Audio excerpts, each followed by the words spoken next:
Yeah, I mean, this is all just taking it all in. This is my first fight week where I'm the fighter, but it's pretty normal having DJ in my corner, so it's nothing too crazy. Just getting adjusted to the time and just getting my body on the schedule. So it's been a little bit adjusting phase, but it's getting better. I mean, I'm ready to go. I mean, I'd be lying if I didn't say I didn't have some kind of nerves. It's a very, my first big event, but I mean, that's normal. Before any fight, it's the same kind of feeling. So it's just learning how to manage it and use it. I utilize it as like positive energy. I feed off of it. I mean, I experienced it when DJ was here last time, so it's not new. I had same rooms I had last time, so it's nothing too crazy. It's just we have enough time to go out and get fresh air, and so it's not that bad. Yeah, I want to put on the best performance of my life. Just brutal violence is what I'm trying to bring to the ring. Looking for the finish. I mean, I appreciate that compliment, but I'm just doing my thing. I'm just following my passion and my love for what I mean. Love is an understatement for martial arts for me. So just following my dream and living my dream actually. So yeah, man, it is great to get the attention, but it's what I prepared for, and I'm just gonna roll with it. Yeah, I mean, I think it's started from my early on in my childhood. I was just had a lot of influence from my father did self-defense and kind of gave me like the self-defense mindset as a kid. And my grandmother took me to Chinatown a lot to watch lion dancing, and that always like resonated me really like strongly. It just made me feel, I don't know how to explain it, just the feeling was just very unique and special to me. And it turns out a few years later, through a family connection, I joined the lion dance team.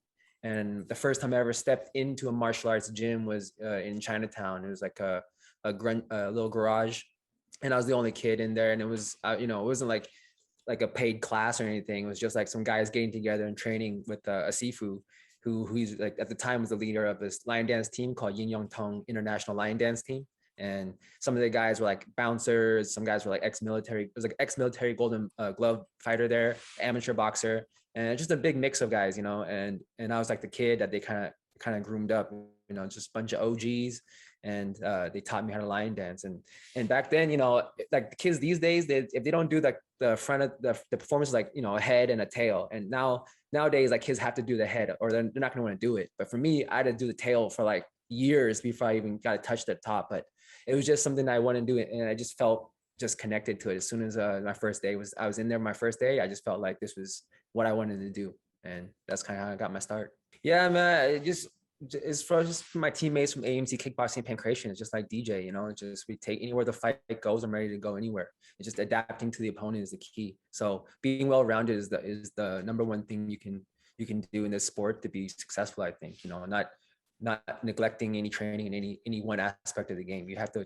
round all the bases and make sure you're constantly trying to improve and work your skill sets to get better. Yeah, I mean, I'm undefeated in the amateur regional scene. I mean, I had guys come up from Canada and fight me, but yeah, I mean, I had a successful amateur career and had a lot of experience out of that record that they have on Tapology. That's not my full record, but I had a lot of competition experience from a child all the way till now. And I even competed in China. I trained in Thailand, so I had a lot of experience. And I think that's the most important thing. I mean, a fight's a fight, whether you're getting paid or not. I mean, it's just you're still fighting.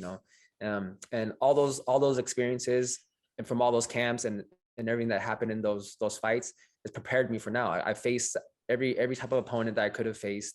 I've had situations where I've came to the fight extremely sick from mismanaging my weight and cutting too soon. And I've taken all these experiences and I moved forward and improved my skills and my mind and my spirit. And I'm ready to compete now at this level. Yeah, I mean, Roel is very good at strike. He has good striking pedigree, I think. But yeah, his deficiency, I think, is just his game is the wrestling. But I don't know, maybe he's been preparing his whole couple years and he's been wrestling. I don't know. I can't just look at a video and say this guy is bad at this. But I can see his tendencies, but for all I know, that guy could be, working on all those things. Like I'd be working on my weaknesses too. So I don't really think about it too much. I just prepare the best that I can and work my skill sets and make sure everything is tight and crisp. And then I just go in and fight. That's it. Yeah, we do. In the like beginning camps, but as the camp goes close to the fight, I try to not watch too much, normally. And in the amateur circuits, which I loved about the amateurs, I didn't really watch too much on the videos of the guys. I just, watch to see what their stance is. And then from there on, I just go in and whatever happens. I think that's the best way to approach it. It's just be free in the mind and adapt to whatever scenario arises. Yeah, so I think the forms is the artistic part of it, has a big benefit as far as developing your body and being flexible and fluid and having body control, and also just remembering forms. That makes your brain, you have to visualize over and over and over, and I think that's a very beneficial tool when going into a fight, or you have to run through scenarios through your head, combinations, whatever it is, and you continue to just visualize. And that's a big tool and asset I've had in all my training, because even when you're putting the physical work in between that time to the next time you train, what are you doing? Is your mind off somewhere else, or do you visualize? And for me, I'm always thinking through those things, visualizing, and then go execute. And I just run through different scenarios, like what could happen, the way he'll move out of ways, or how I'll move. Nothing to go to, just being free and express myself. That's it. All of it. Yeah, they go through all of it, man. You gotta think about what would happen if, it's the fight, and you gotta know that in competition like this, you gotta prepare to die, and that's the reality of it. I could die, he could die. You have to accept that before you start fighting, because if you don't have that, you're deluding yourself. And I know it's a sport and we're keeping each other safe, but that's just the reality of it. And I'm willing to die for my dreams. So I'm friendly, I think. I have nothing personal to my opponents ever. It's nothing personal. Like, I'm sure he's a nice guy, but yeah, for me, I'm like a bounty hunter. I've said this in a few interviews now, but I just view it. I signed my contract. Now there's money on the line and I just go collect it. That's what I have to do. Not just a single one. It's been quite a few, but yeah, just having fun in the gym, man. That's the biggest thing, is that, we feed off each other's energy.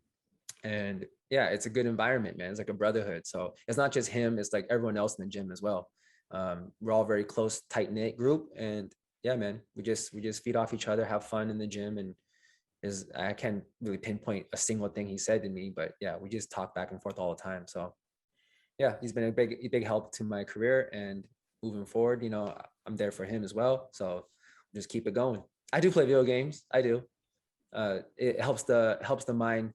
Like, like there's a lot of puzzle. It's like a puzzle almost. You have to crack the code when you're playing, and a lot of strategy is involved, just like fighting. So it works the mind in different ways, and it's important to stretch the mind in a bunch of different ways. Like if you get good at something, you got to mix it up so that your mind's always constantly working, because I don't want to grow up later in my life and have brain issues. So keep working the mind, keep stretching the mind. That's forever.